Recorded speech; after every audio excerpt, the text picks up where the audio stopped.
No sé si está la opción para compartir pantalla.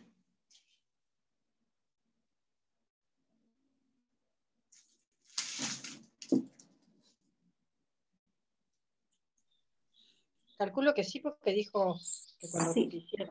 Ahí va. Aquí lo tenemos. A ver.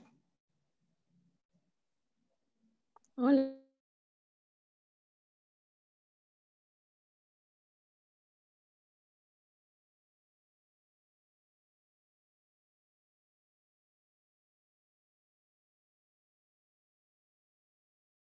De presentar esta clase, hace rato que no estaba presentando una clase, pero Chévere, de verdad me alegro.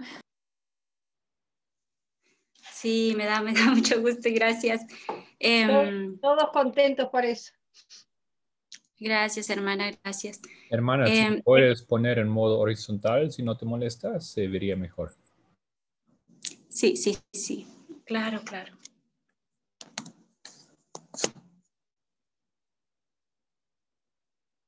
¿Así está mejor? Muy bien. Ok. Bien, en esta historia es una historia que vamos a analizar desde, no toda la historia, desde 1798 hasta 1865. Hay varios eventos, pero nos vamos a centrar en ciertos eventos. Sin embargo, antes de poder empezar, quisiera pedirles un favor. Si tienen alguna pregunta o algún comentario, que si lo podemos hacer al final de la clase. Voy a tratar de resumir lo más que puedo, porque es una historia bastante larga en este tiempo que me queda de espacio. Y yo sé que la clase se vuelve más amena cuando hay participación, pero si en esta ocasión, por favor, podemos, si tenemos un comentario, lo podemos hacer al finalizar la clase. ¿Qué les parece? ¿Está bien para ustedes? Ok. Bien, entonces, el tema de los eventos en Norteamérica alrededor de la Guerra Civil.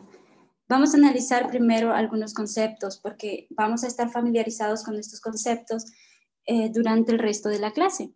Así que es necesario que entendamos muy bien qué significa cada uno de ellos. Y en primera instancia tenemos lo que es una concesión y lo que es la transigencia. En toda esta historia hay bastante ruido en sí, pero si logramos centrar el foco de la historia y lo importante que es para nosotros comprender, creo que vamos a tener una mejor comprensión. Entonces, concesión es la acción de conceder algo que se pide o se desea. Es como una licencia o un permiso, como un privilegio que se da. Y transigencia es ese nivel o esa actitud de tolerancia, es esa aceptación de otras opiniones.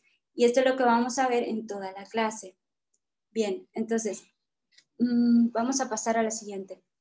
Tenemos estos tres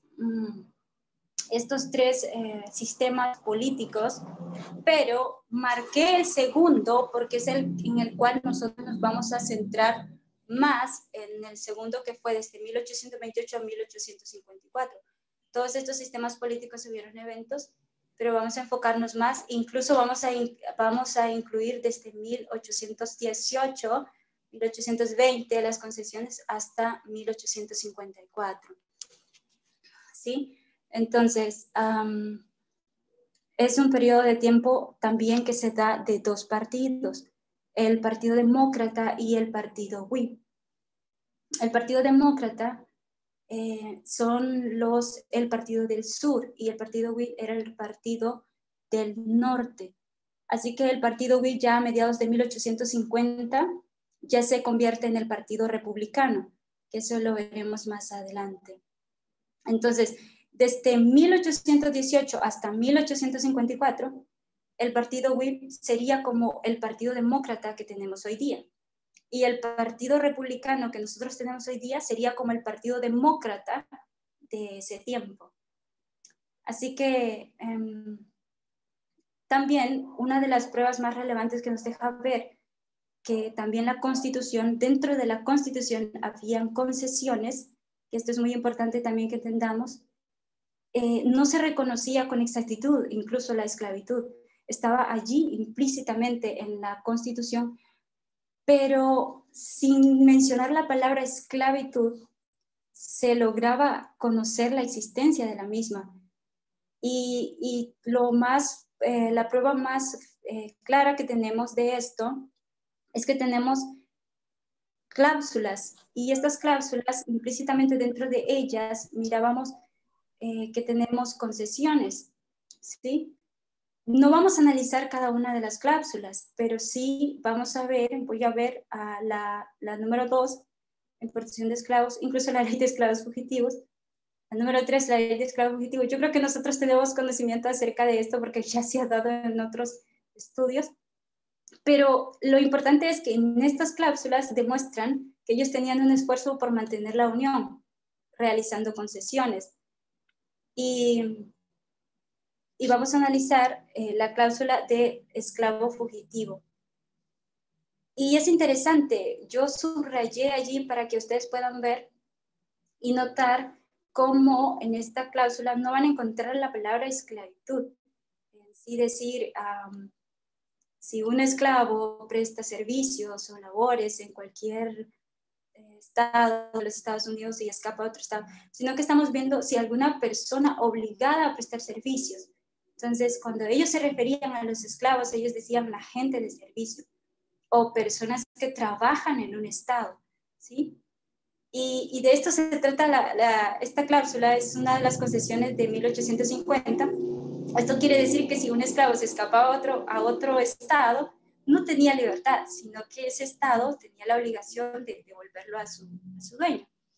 Entonces, incluso cuando la guerra civil, la guerra de sucesión, cuando inicia, el argumento que el sur tenía contra el norte era que el norte había roto esas leyes, y una de esas leyes era esta.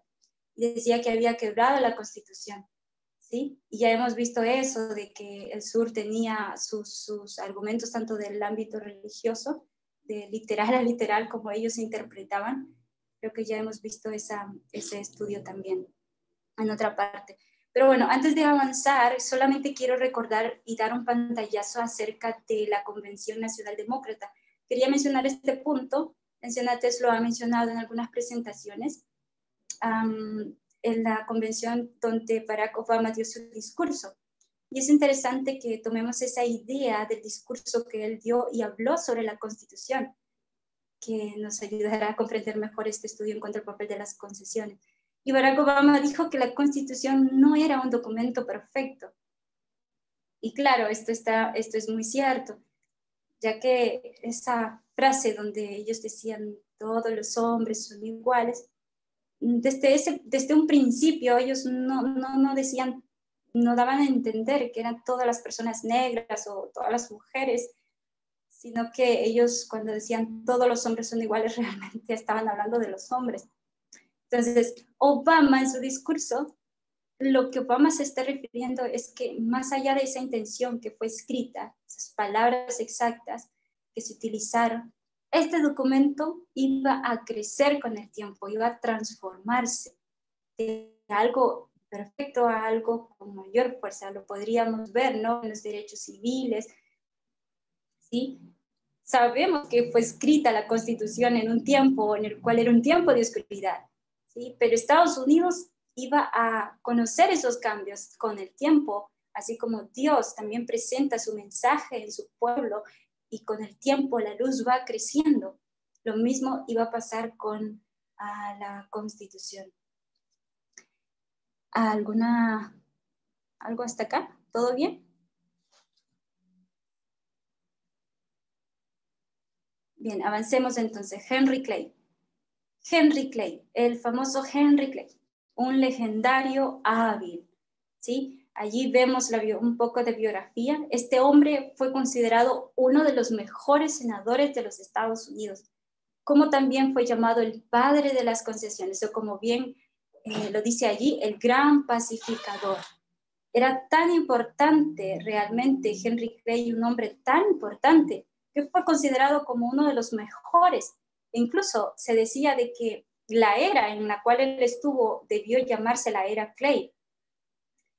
¿Y por qué? Porque el propósito de Henry Clay siempre era el mismo, mantener la unión, y estaba dispuesto a hacer todo esto durante toda su vida, y durante todo el trayecto de su vida, en la participación que él tuvo en la política, él se vio involucrado en mantener la unión y levantar en alto la Constitución.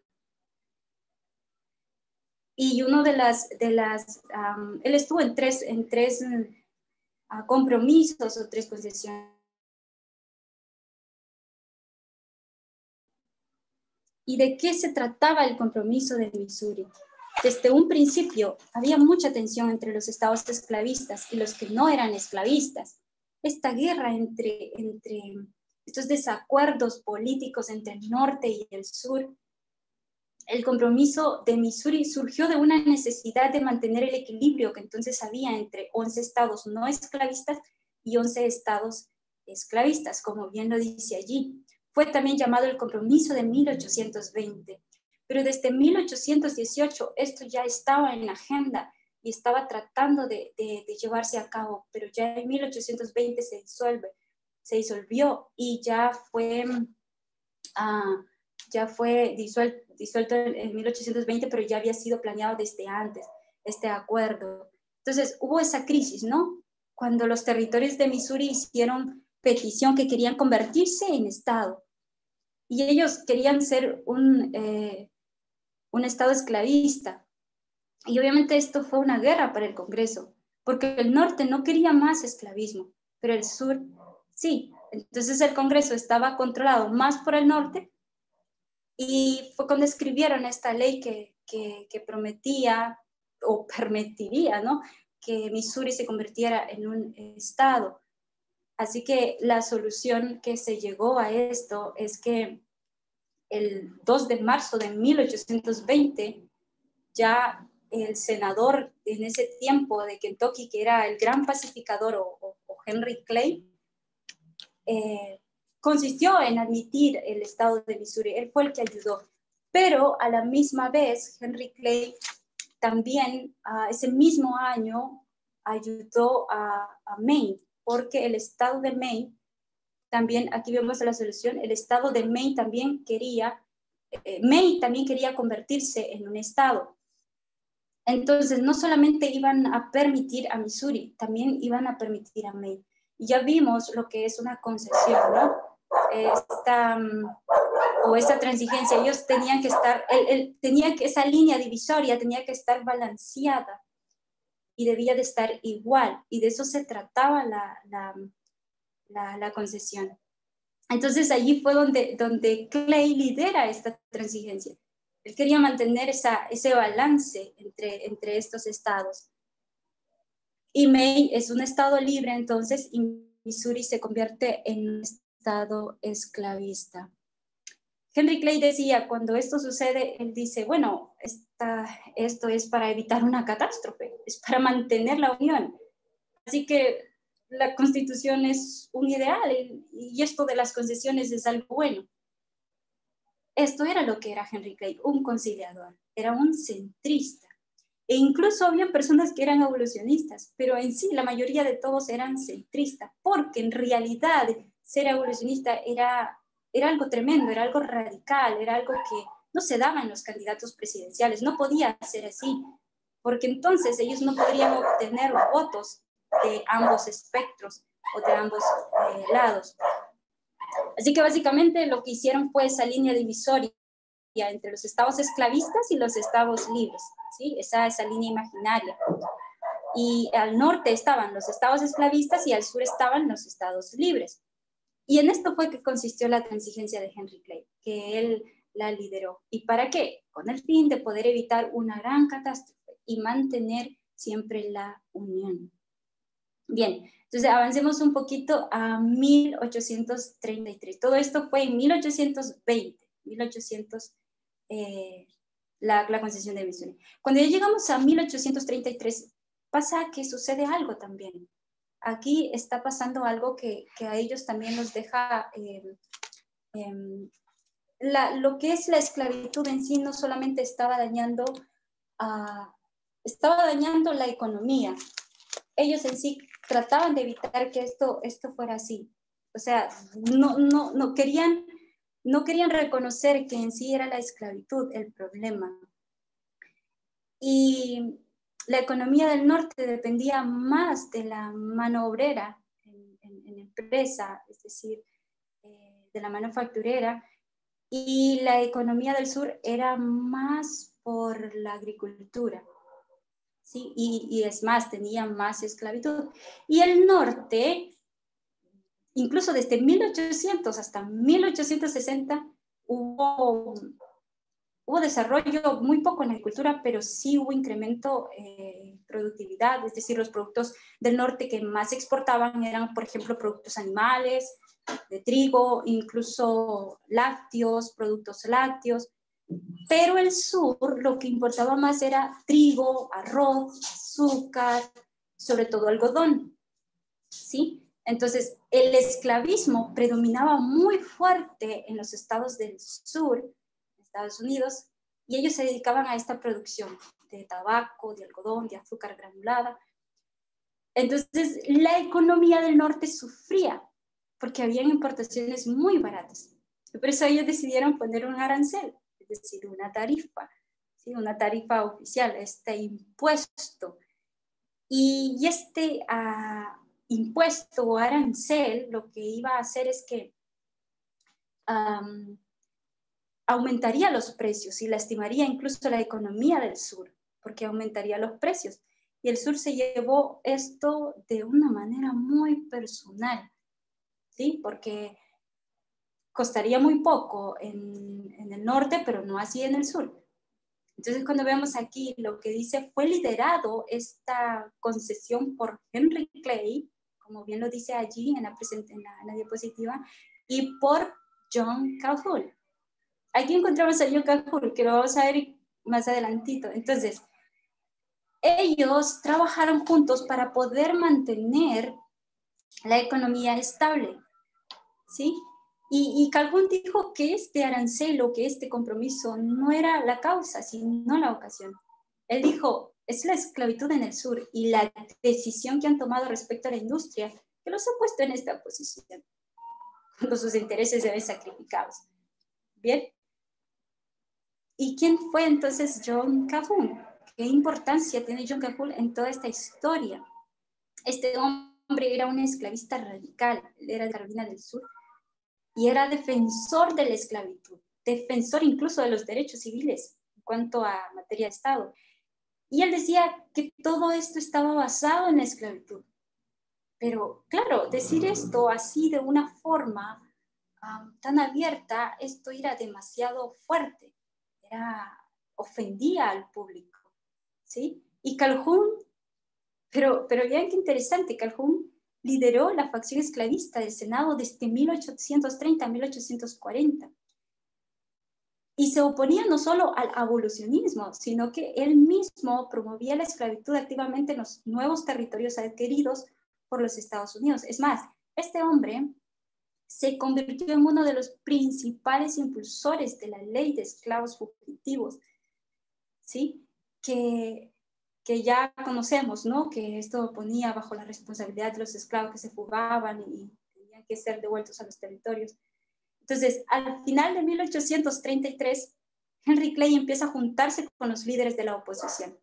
Estamos hablando que él es un centrista, ¿sí? Y él quiere tratar de mantener esa conciliación y estar de acuerdo en un candidato para apoyar a ser el rival, porque ya viene en 1836 la elección presidencial.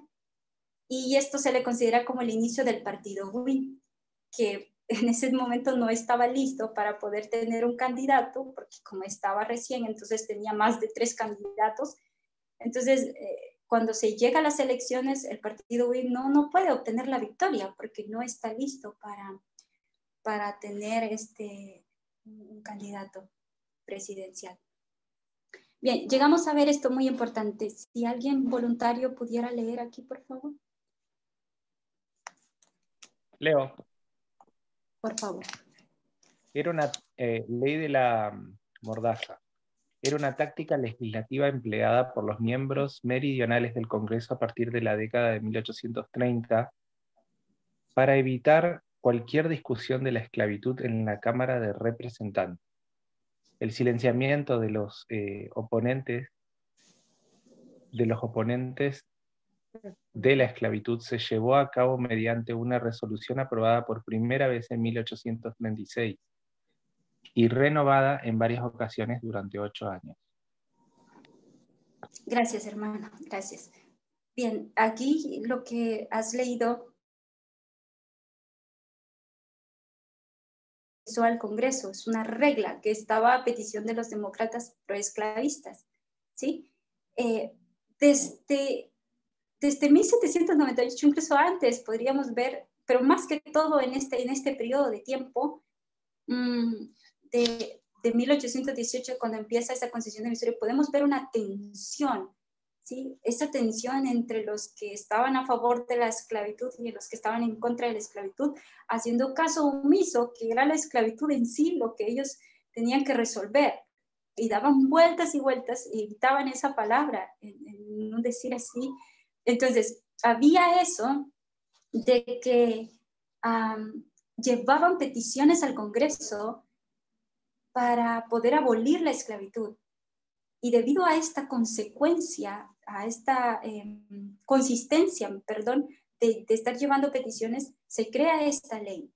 Y lo que esto quiere decir es que tú no podías acercarte al Congreso y hablar sobre el tema de la abolición. Tenías que estar en silencio. Entonces, lo que esto nos quiere decir es que se decidió que no aceptarían ninguna petición sobre liberar a los esclavos. Y cada vez que el Congreso se juntaba y trataban sobre esta regla que fuese, discutían, entonces no podían hacerlo libremente, no podías acercarte. Y esto realmente creó bastante tensión, ¿sí? Porque en realidad estar en silencio cuando sabes que hay algo, que hay un problema, esto crea más tensión de lo normal. Pero para avanzar un poquito más, veamos a 1840. Ya dijimos que en 1836 el partido Whig no estaba listo para tener un candidato como presidente. Pero ya en 1840, ya después en esta otra elección, ya el partido Whig ya está listo, ya tiene un candidato que va a luchar contra, o mejor dicho, en su nueva, porque Martin Warren, que era el presidente anterior de los demócratas, se reelige. Entonces, ahí está la lucha, ¿no? Está la disputa entre estos dos presidentes. Y el partido Whig tiene un candidato, y es William Henry Harrison. Pero ellos querían ser, Harrison era un hombre muy amigable, es una característica de un centrista, muy amigable, muy encantador, una persona que tenía muchos amigos y muy amable, y sobre todo tenía amigos en el sur, y obviamente para obtener los votos en el sur, nominan a un vicepresidente que era esclavista, porque como ya os he dicho anteriormente, querían mantener la unión y estar bien con el sur. Y esto es una transigencia realmente. Y eligen a John Taylor como vicepresidente. Y todo esto trajo regocijo realmente porque por fin el partido Whig ha obtenido la victoria, porque Henry Harrison fue presidente, ganó las elecciones y es ahora el presidente. Sin embargo, esa alegría se convierte en un luto, porque Henry Harrison murió y 2 meses después un mes después del cargo presidencial, y esa muerte resultó una gran crisis constitucional. Por ende, la lógica nos dice que John Taylor ya ahora es el presidente, pero John Taylor no tiene la misma visión de Harrison, ni del partido Whig. Así que Taylor, este hombre esclavista, quita toda la agenda del partido Whig, y esto creó más tensión para el norte. Es muy importante que veamos esto porque fue por culpa de su propia concesión, por mantener la unión y estar en el centro y estar bien, eligen a un presidente a un vicepresidente que por querer ganar más votos del sur, al final de todos anexó Texas y era algo que el partido Whig no quería. Realmente no quería hacerlo. Pero eso lo vamos a ver en otra diapositiva. Cuando ya llegamos a 1844, ya el partido Whig vuelve a elegir a otro candidato a la presidencia. ¿Y qué más que Henry Clay? Es el gran otorgador de concesiones, es una persona que podría ser un buen presidente. Y para los demócratas eso de anexar Texas, para ellos eso era un tema que revolucionaba, era algo tan importante. Querían expandir a los Estados Unidos y querían anexar Texas. Pero el partido Whig dice, no, nosotros no queremos anexar Texas. Pero obviamente queremos votos del sur. Entonces, ¿qué puede hacer Henry Clay en este caso? Claro, él va a hacer una concesión. Así que, como todo buen centrista, él escribe a los diarios del sur y les dice, bueno, yo me muestro favorable con ustedes para anexar Texas y ustedes pues me dan los votos, yo podría anexar Texas. El problema es que el partido Whig, para ellos esto es muy radical, ellos no quieren anexar Texas, por ende, al darse cuenta y ven que Henry Clay está haciendo una transigencia, lo descartan y ya pues ya no puede ser presidente, así que Henry Clay no gana esa presidencia. Y en 1844 es un punto de inflexión, porque para nuestra línea tipifica 2014 y esto llevó directamente a 1850. 1850 para nuestra línea es la ley dominical. Así que esto se convierte en un punto de inflexión. Por lo que los demócratas se llevan la victoria con James Polk. Ayer mencionaba la anciana Tess a Polk. Así que vemos a James Polk. Este hombre ganó las elecciones, pero con una promesa de anexar Oregon y Texas. Cuando nosotros vemos en 1844, este hombre gana la presidencia. En 1845 se empieza a ver esa tensión con México. En 1846 está esa guerra con México. Y las políticas que este hombre, Polk, tenía fueron esa mecha que prendió el fuego a los eventos que precedían a la guerra civil. El resultado principal de la guerra civil, todo este aumento de territorio, Oregon, Texas y todo esto, fue iniciar en el Congreso una lucha excepcional sobre cómo expandir la esclavitud. Y esto obviamente destrozó la Unión. Muchas personas decían, mejor hubiera ganado Henry Clay, que no hubiera habido guerra civil. Pero Henry Clay en realidad no representa a ninguna de nuestras candidatos políticos de hoy día. Es realmente el carácter de lo que es ser centrista, es un movimiento, es lo que significa estar en el centro. No representa a alguien en especial, pero es muy importante para nosotros porque cuando vemos el carácter de esta situación, de esta historia, podemos entender mucho mejor cómo es el de hoy día cuando hablamos de la política. Así que luego llegamos a 1848. Ahora sí, el partido Whig está preparado para poder elegir a otro candidato para presidente. Y aquí tenemos a Zachary Taylor. Y este hombre era un poco fuerte de carácter y era muy amenazante. Y él decía, bueno, pues, porque el sur siempre decía, si ustedes no hacen lo que nosotros decimos que es, nosotros nos separamos de la Unión. Ya, dale con esa amenaza. Entonces Taylor dice, bueno, si ustedes hacen eso van a perder entonces la guerra. Y en 1844 decían, bueno, vamos a anexar Texas. Y se fueron a la guerra y todo esto. Pero ya en 1846 ya están viendo California. Y ya quieren agregar a California, lo quieren también convertir en un estado. ¿Sí? Y eso fue lo que llevó a la crisis. Entonces, estaban discutiendo esto, si convertir a California. Entonces, pero California no quiere esclavitud.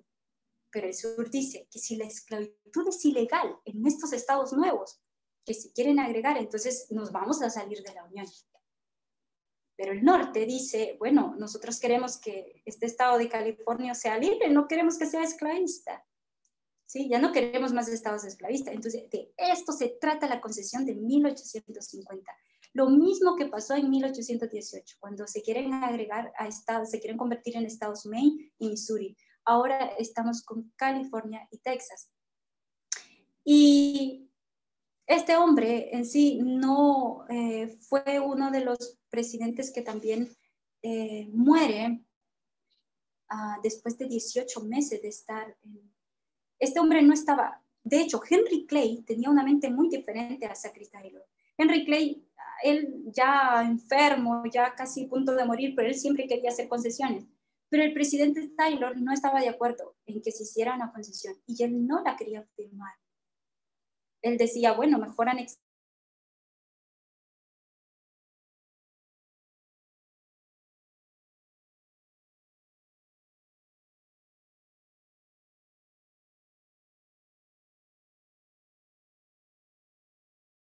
julio, le sucede Millard Fillmore. Y Millard Fillmore, este hombre, era un hombre que estaba a favor de los negocios, era un norteño, y la gente decía, oh, hoy sí, este hombre va a balancear los intereses del sur. Pero este hombre firma esa concesión de 1850, la que Taylor no quiso firmar, Taylor no quiso firmar, entonces él sí la firma. Y él tenía la misma mentalidad de Henry Clay, mantengamos en alta la unión, preservemos, la unión y mantengamos en alto la Constitución. Como repaso de todo esto que he dicho anteriormente, hemos visto 3 concesiones. Perdón allí la numeración que no fue 1, 2 y 3, pero vemos ahí la numeración. Entonces tenemos la primera que es 1818. ¿Sí? Y si ustedes observan allí, el único propósito es preservar la unión y mantener en alto la Constitución. Y luego vemos 1833, nuevamente, otra concesión, el impuesto, el arancel. El mismo propósito, mantener en alto la Constitución y preservar la Unión. Y lo mismo pasa en 1850, cuando los nuevos estados están agregando y ellos decían, ¿qué hacemos con la esclavitud? ¿Qué podemos hacer? Entonces, y el mismo propósito mantenían ellos en esas concesiones, en esa idea. Bien, entonces, William Seward, este hombre no fue un presidente en sí, realmente solo fue un gobernador y un secretario de Estado. Ahí dice que fue un abogado estadounidense, también en su profesión. Pero fíjense que él no estaba de acuerdo con esa concesión y él denunció esa concesión. De hecho, él decía que esto más bien, había una ley, decía él, que demanda en la Constitución ponerle fin a la esclavitud. Pero cuando este hombre dijo esto, fue tan criticado y se le consideraba enemigo de la Constitución por haber dicho eso. Porque decía la gente, este hombre está haciendo la Constitución un documento abstracto y está poniendo por debajo de esa supuesta ley que él dice. Pero algunas personas del partido Whig sí estaban de acuerdo con lo que este hombre decía, aunque el presidente no estaba de acuerdo. El presidente Millard Fillmore, él no estaba de acuerdo con lo que William Seward decía. Así que cuando el presidente Taylor murió y ya pues la concesión cobró vida, ¿no? Y Fillmore firmó esa concesión, todo esto trajo buenos resultados para ellos, ¿no? Porque abolió el comercio para ellos, ¿no? Abolió el comercio de los esclavos en el Distrito de Columbia, se le pagó a Texas la deuda y se estableció la ley federal para el retorno de los esclavos fugitivos, para apaciguar al sur, porque siempre buscaban hacer eso. Así como este hombre no estaba de acuerdo, lo mismo pasó con Jefferson, Thomas Jefferson, que él no estaba de acuerdo incluso con la concesión de 1818. Él decía, no, esto realmente es un golpe a la Unión. Y aquí este hombre, William Seward, está diciendo, no, esto realmente también está muy mal lo que están haciendo. Así que nosotros conocemos lo que sucedió en 1850 acerca de la ley de esclavos fugitivos. Tenemos algunos escritos de inspiración que nos hablan acerca de eso. Pero en sí lo que se dio allí, ese compromiso de 1850, ese conjunto de leyes, como decía, si alguien pudiera leerlo, por favor. ¿Lo puedo leer? Sí, por favor, hermano. Ok. El compromiso de 1850 es un conjunto de 5 proyectos de ley aprobados por el Congreso de los Estados Unidos en septiembre de 1850. que apaciguaron el enfrentamiento político entre los estados esclavistas y los estados libres. Esta crisis, que duró 5 años, tuvo su origen en el desacuerdo en el estatus que deberían recibir los territorios adquiridos después de la intervención estadounidense en México de 1846 a 1848 y alcanzó su grado máximo de tensión con el problema de los esclavos fugitivos suscitado en esos años. Gracias, hermana, gracias por darle lectura. Entonces ahí ustedes pueden ver, ¿no? De que en qué consistió en sí ese compromiso. No podían estar desbalanceados, ¿sí? Tenían que apaciguar, en realidad, entre los estados esclavistas y los estados libres. Debía de haber, porque había una crisis, no podía estar algo más, esa línea no podía estar más alta, sino que debería de permanecer igual. Entonces, cuando Elena White dice y habla acerca de la ley de esclavos fugitivos, y ella tiene un escrito, ¿no?, que dice cómo es que esto se ve. De hecho, vamos a poner acá solamente una parte de esa cita, nada más porque la cita es más grande. Si ustedes se dan cuenta allí en amarillo, donde se ve, Dios estaba juzgando en realidad al norte, porque durante mucho tiempo ha sometido los avances del poder esclavista y el pecado de los hombres de la esclavitud del norte es grande. Así que el norte aprobó la extensión de la esclavitud. Cuando vemos esto, cada vez que hacían una concesión, cada vez que hacían un compromiso, permitían que haya un nuevo estado esclavista, estas cosas que hicieron, ¿sí?, con la premisa de levantar en alto la Constitución y la Unión, porque ese era su propósito, todo esto, Dios está juzgando al norte por estos hombres como Henry Clay, incluso como Abraham Lincoln, ¿sí? Y Elena White, aunque no menciona en sí los eventos, está dando a entender y viendo que las concesiones aparentemente buenas no llegan a ser satisfactorias, porque son las que llevaron en realidad a ese colapso y a ese inicio de la guerra civil. Sabemos que Abraham Lincoln tuvo mucha participación en esto, ¿sí? Y sabemos que también él estaba detrás con esa mentalidad Clay, porque él tenía esa mentalidad Clay, esa mentalidad de Henry Clay. Y Abraham Lincoln, él también quería mantener la unión. Él no estaba interesado en liberar los esclavos. De hecho, se le hizo la pregunta, ¿qué hablas? ¿Qué puedes decir acerca de la igualdad entre raza negra y blanca? Y él decía, yo no tengo ningún propósito personal en interferir de manera directa o indirecta en la constitución de la esclavitud. O sea, mi objetivo principal, aquí lo vemos, él decía, mi objetivo principal es salvar la unión. La verdad es que no quiero ni destruir ni proteger la esclavitud. Yo lo que quiero es salvar la unión. Si yo no pudiera liberar ningún esclavo, realmente lo haría. Lo que ustedes pueden leer allí. Él dice, lo que hago en relación con la esclavitud y la raza de color, lo hago porque ayudo a salvar la unión. En sí, él no estaba interesado en esclavitud como tal. Y cuando vemos esto, que en realidad Abraham Lincoln tiene esta mentalidad, y luego vamos a la inspiración, nos daremos cuenta qué es lo que está diciendo Elena White acerca de esto. Personas estaban entendiendo mal, ¿sí? Pensaban que esta guerra iba a terminar con la esclavitud. Pero si ustedes se dan cuenta, estas personas, dice, fueron engañadas, porque en realidad el objetivo no era abolir la esclavitud. Ellos intentaban preservar la esclavitud cada vez más. Así que esta guerra debió haberse peleado para esto, con el único propósito, terminar la esclavitud. En realidad, ellos no querían esto. Por eso es que Elena White dice que solo Dios puede acabar con la esclavitud, ¿sí? Y esta cita es bastante larga realmente, pero es muy, muy importante, porque en esta cita, Elena describe cómo es que ella ve. Yo voy a enviar la presentación al grupo para que ustedes puedan ver después.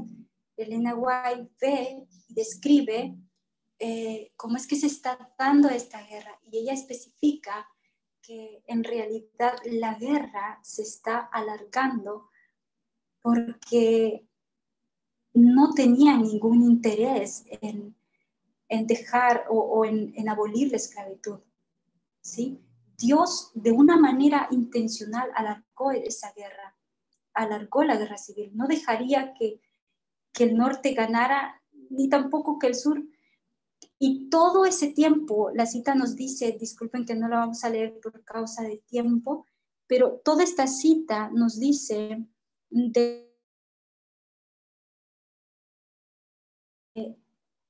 estuvieron ellos, vamos a ver, acá está, estuvieron ellos peleando, pero no llegaban a una decisión. Incluso llegaron a 1861 en la mitad del año entero. Y Lincoln todavía dice que si él puede ganar y permitir la esclavitud, pues lo haría. No tiene intención. Pero al final de todo, Lincoln tiene en sus manos un bosquejo de la emancipación de la libertad. Y todavía aquí en esta emancipación de la libertad es una concesión. Y liberó a los esclavos del sur, aproximadamente 500,000, pero aún así terminaba la guerra y todavía la esclavitud continuaba. Entonces, cuando nosotros vemos estas actitudes, nos damos cuenta de que los intereses que realmente tenían no eran unos intereses de ayuda o amor al prójimo, considerar como un pecado la esclavitud. Entonces, luego, cuando llegamos a la batalla de Gettysburg, que yo creo que esto ya lo hemos visto bastante incluso, aquí en esta batalla ya se ve de una manera que ya se ve que está ganando el norte, es como ese punto de inflexión, ¿no? Donde ya el norte comienza a ganar. En 1863 fue cuando se hizo esa emancipación y a la mitad de 1863 ya empieza a ganar. En la batalla de Gettysburg empieza a ganar el norte. Y en toda esta historia lo que estamos viendo es que hay hombres que parecen buenos, ¿sí? Hoy día diríamos hay hombres centristas. Son muy amigables, son muy amables. Y si ustedes vieron en esta historia, en cada elección ellos hacían una concesión y eso parecía razonable. Pero el tema de la esclavitud cada vez más se volvía complejo. Tenía complicaciones muy grandes, no solamente en la economía como lo vimos, incluso en el sistema de medicina, incluso en el sistema de educación, incluso en todo esto. Por eso, cuando se trataba de que Lincoln pudiera decidir o decir, era como una pugna, ¿no? Era como cuando si ustedes creo que sí recuerdan a Faraón, cuando Faraón no dejaba ir al pueblo. Era como que Lincoln decía, bueno, yo voy a mantener los esclavos, pero lo que yo quiero es mantener la unión. No importa si los esclavos están aquí, si yo no dejo ir ningún esclavo, pero yo lo que quiero es mantener la unión. Y Dios, era como que Dios le decía a Abraham Lincoln, si tú sigues manteniendo la unión, ¿sí? Esto va a seguir, la guerra va a seguir. Yo lo que quiero es que liberen los esclavos. Entonces era como esa lucha, ¿no? Que se estaba dando allí. Pero bueno, toda esta historia que vemos aquí nos da una idea de lo que en realidad es cuando nosotros llegamos a 2020. ¿Sí? En 2020 vemos una misma premisa. Tenemos que ganar votos de ambos lados del espectro político. Hacer una concesión, un compromiso es bueno. Por lo que entonces van a pintar y a crear un culto a la personalidad alrededor o en torno a este candidato que luego fue electo y fue presidente, Joe Biden, y lo pintan como un hombre muy amable y benevolente. No importa lo que pasó en 1994, por ejemplo, ¿sí? Pero vamos a poner acá. Este hombre es un hombre de compromisos. Joe Biden en realidad, como dijimos anteriormente, si nosotros vemos a Henry Clay, no vamos a decir, oh, pues Joe Biden es Henry Clay. No vamos a hacer este tipo de aplicaciones tampoco, ¿sí? Pero en ese tiempo era vergonzoso ser un dictador. No podías ser un dictador. Era tremendo. Tenías que ser amigable, amable y un buen centrista, ¿sí? Y por lo mismo ahora, tienes que ser un hombre blanco, un hombre amable, un hombre agradable. No importa el pasado, vamos a ignorar el pasado. Lo importante es que ya seas un buen político hoy día. Así que vemos a Joe Biden y toda esa cuestión de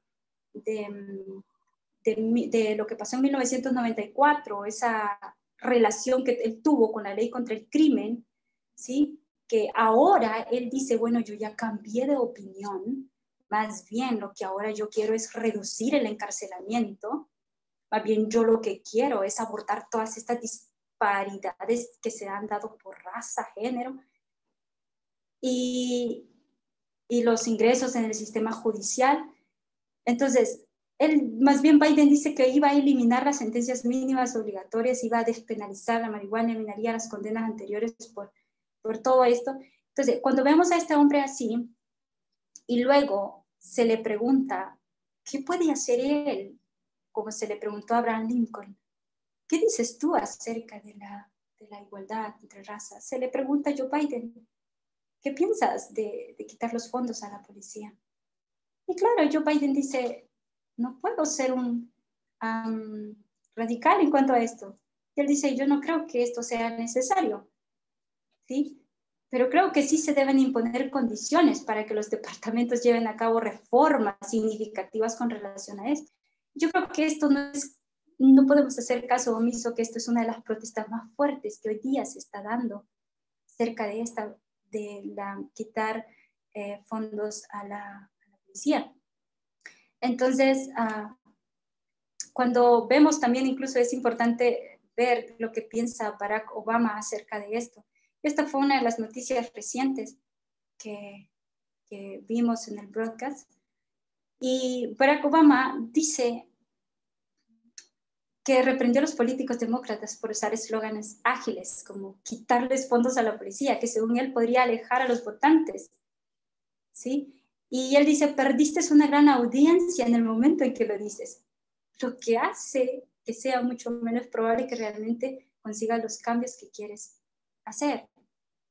Entonces, cuando nosotros vemos estas cosas, nos damos cuenta que realmente todavía no han aprendido.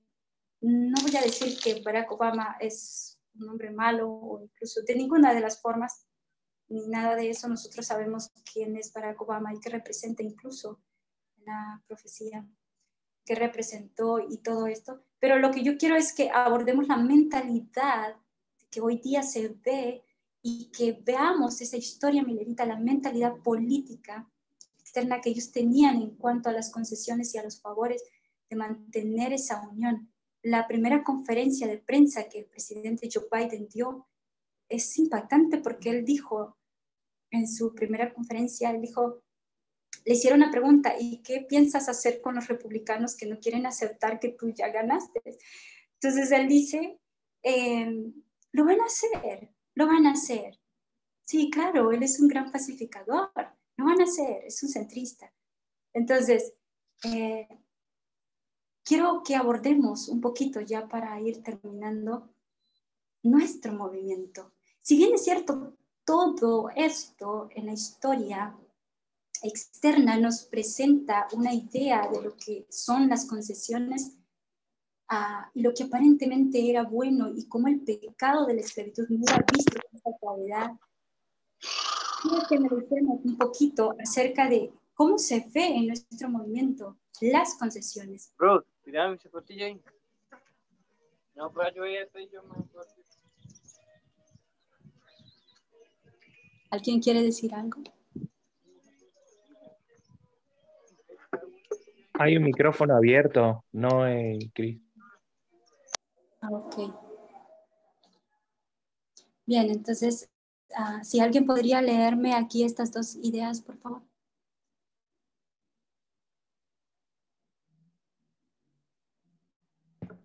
Leo. Por favor. Dice, dos ideas erróneas en el movimiento respecto al centrismo. La número 1, somos centristas, es algo bueno porque no deberíamos ser extremistas. Esto es en cuanto a reformas. Número 2, somos centristas y las personas que apoyan el liberalismo falso se llaman, a ver, no sé si leí bien, y las personas que apoyan el liberalismo falso se llaman a sí mismos. Alejandra Ocasio-Cortez, los Michael Moore, los protestantes que defienden la libertad. Bien, gracias, hermano. ¿Quieres opinar acerca de esto? Sentí que no comprendí la segunda, pero puede ser que la leí mal. Sí, en la primera...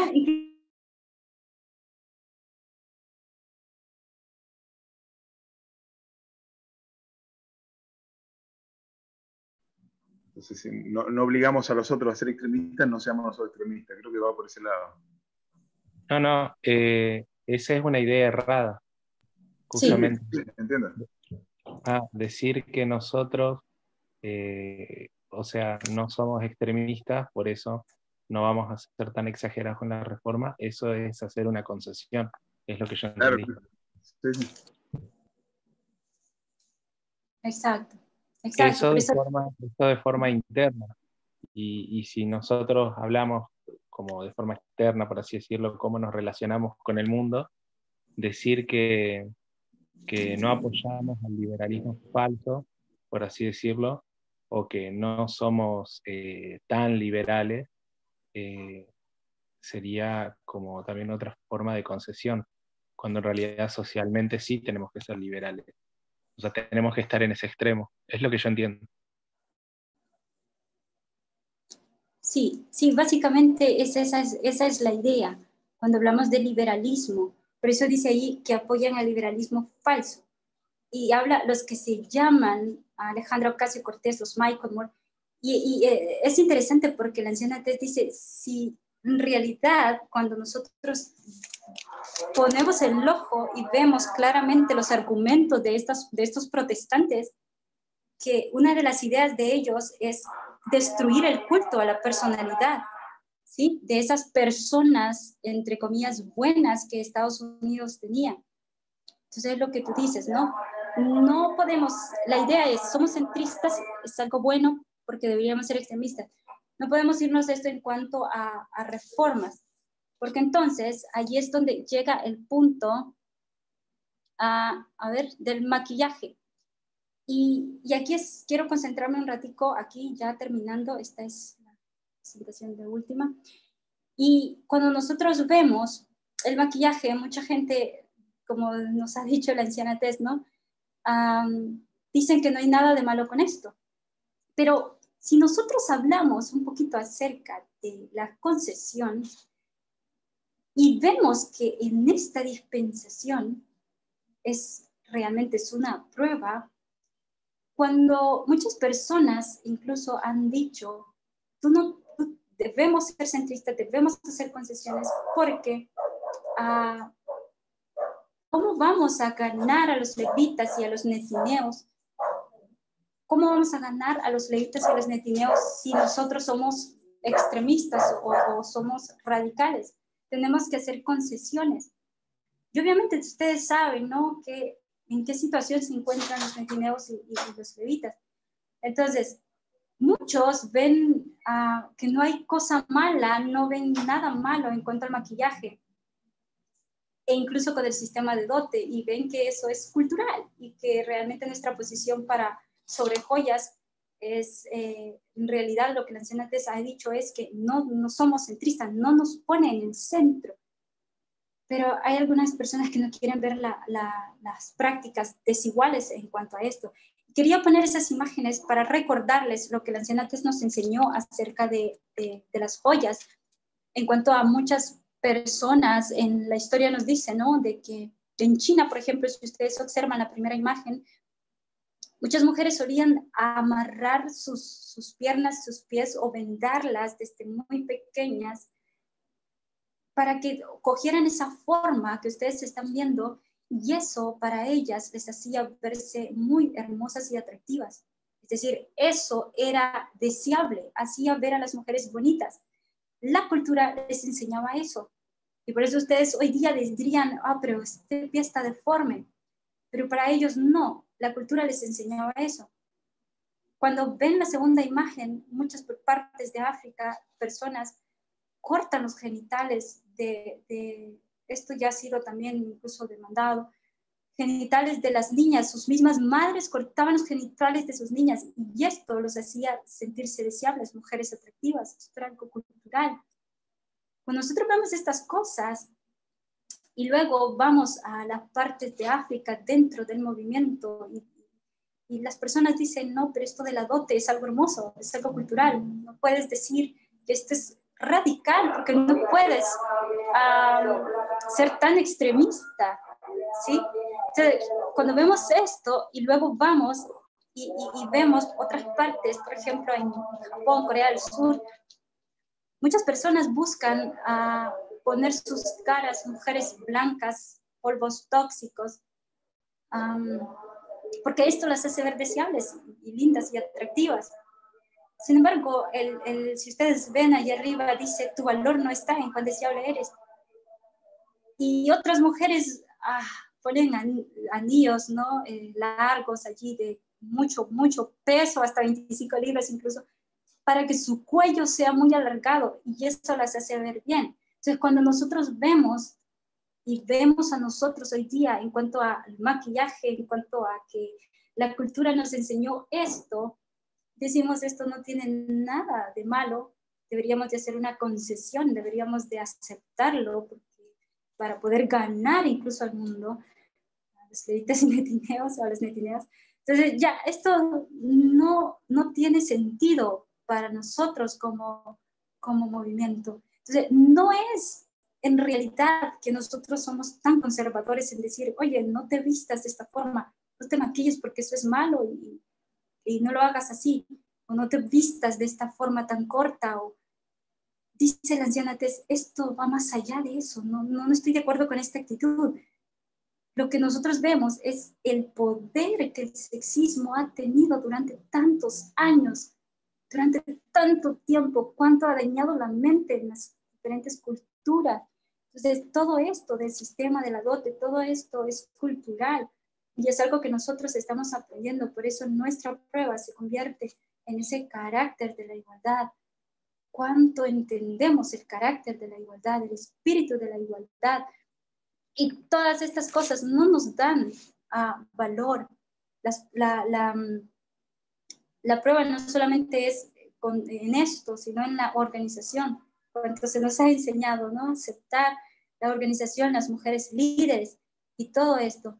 Pero en sí, el punto principal de esto es que nosotros no podemos ser centristas en cuanto a las reformas, porque aún cuando esto vaya en contra de lo natural de las cosas, ¿sí? Nosotros en realidad tenemos que reconocer, dice la anciana Tess, y respetar el liderazgo en primer lugar, ¿sí? Respetar esas posiciones y también darnos cuenta cuán importante y para nuestro bien son las reformas en cuanto a estas cuestiones. Las reformas nos llevan a igualdad, las reformas nos hacen entender lo que es la igualdad.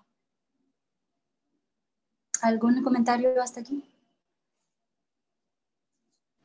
Sí, tú entraste en el tema de las reformas, de la igualdad. Tengo un poco un problema con esto porque los ejemplos que estás dando son bastante ajenos a nuestras culturas. Pero a pesar de eso, me gustaría ver cómo tú sacas esas conclusiones o esas aplicaciones a base del tema de tu estudio. Sí, esto es con respecto, por eso les dije, no, las concesiones en sí lo hacían el norte. Entonces, ellos hacían estas concesiones y eran centristas. O sea, tienes que ser centrista, tienes que ser amable. Cuando nosotros vamos a lo interno y empezamos a ver este punto del centrismo, como movimiento no podemos ser centristas. Lo que la anciana Tess menciona es en cuanto a las reformas.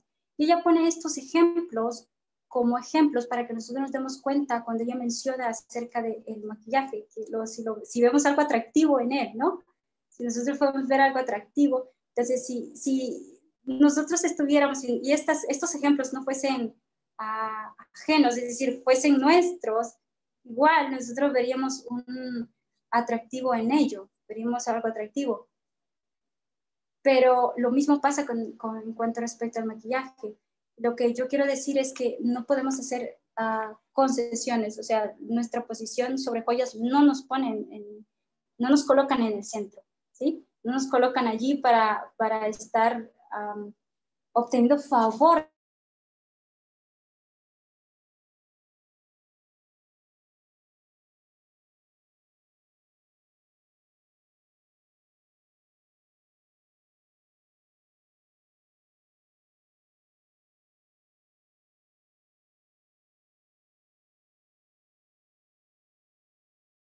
De la línea, de las dos líneas alfa, sobre todo la primera, que es la que vos mencionaste, la que va de 1798 a 1863, el fracaso de esa línea justamente fueron las concesiones. Sí. Y entonces en nuestra línea nosotros no vamos a hacer concesiones. Por ende, en la parte externa justamente tenemos que ver que no va a pasar eso. Vos creo que en un punto lo mencionaste. No podemos decir que Biden se puede alinear perfectamente con los presidentes que hicieron concesiones, porque justamente en la línea de éxito no van a haber esas concesiones. El Partido Republicano se va a radicalizar, de hecho lo está. Entonces, eso por un lado, y por lo otro que entendí de tu clase es que justamente nosotros no tenemos que hacer concesiones porque tenemos que ser, yo lo había entendido como moralmente conservadores, que eso es estar en un extremo, y socialmente liberales, que eso es estar en el otro extremo. Exacto. Gracias, hermano, gracias por tu comentario, amplió un poco más. ¿Alguien más tiene algún otro comentario? Y bueno, yo pensaba, es que yo lo había entendido que era para mí, en relación a mí misma,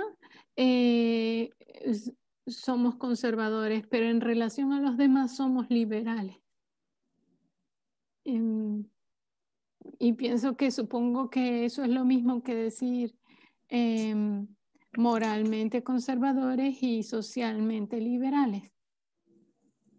No sé si es así, o sea, si los demás lo entienden. Yo creo que puede entenderse algo así, pero quizás siendo precisos, a mí me gusta más decirlo como que somos moralmente conservadores, o sea, en cuestión de reformas, en cuestión de, ahí no hay grises. Nosotros no vamos a tolerar que el día que toque entrar a los netineos, que los netineos no acepten, por ejemplo, que no se usa maquillaje, ¿entendés? Ahí nosotros no podemos hacer la concesión y decir, bueno, entrar al movimiento y bueno, seguir usando aritos, ¿entendés? Eso por un lado. Somos extremistas en ese aspecto. Pero al mismo tiempo, cuando se trata de la parte laica del Estado, nosotros somos liberales, o sea, nuestra forma de pensar es, bueno, si la persona quiere hacerlo, en su decisión lo puede hacer, ¿sí? Y nosotros no discriminamos a las personas porque hagan o dejen de hacer ciertas cosas, en eso somos muy liberales, porque dejamos a la otra persona que decida lo que quiera. Es como que esos son los dos focos que yo entiendo. Sí, exacto, es correcto. Gracias. Edita, Ok, ¿sí? una de las cosas que yo lo entiendo es que cuando hablamos del maquillaje es un símbolo, al igual que lo era el tema de los pantalones en la dispensación pasada. Sí. No era en sí mismo el pantalón, no es en sí mismo el maquillaje, sino lo que representa. Y en ambos casos representa una cuestión de igualdad. Exacto. Entonces, usar pantalones era entender la igualdad dentro del reino de Dios, y eso también me lleva a mí a entender la organización. entender el tema del maquillaje también me hace entender la igualdad dentro del reino de Dios de una manera mucho más profunda. Y eso me lleva a mí a replantearme, a pensar el tema de la organización, porque todo esto tiene que ver con el reino de Dios. De ahí a todo aquel que quiera entrar en el reino de Dios, tiene que participar en la igualdad. Amén. Amén, sí. Así es. Bueno, si alguien tiene algún otro comentario, si no, pues vamos a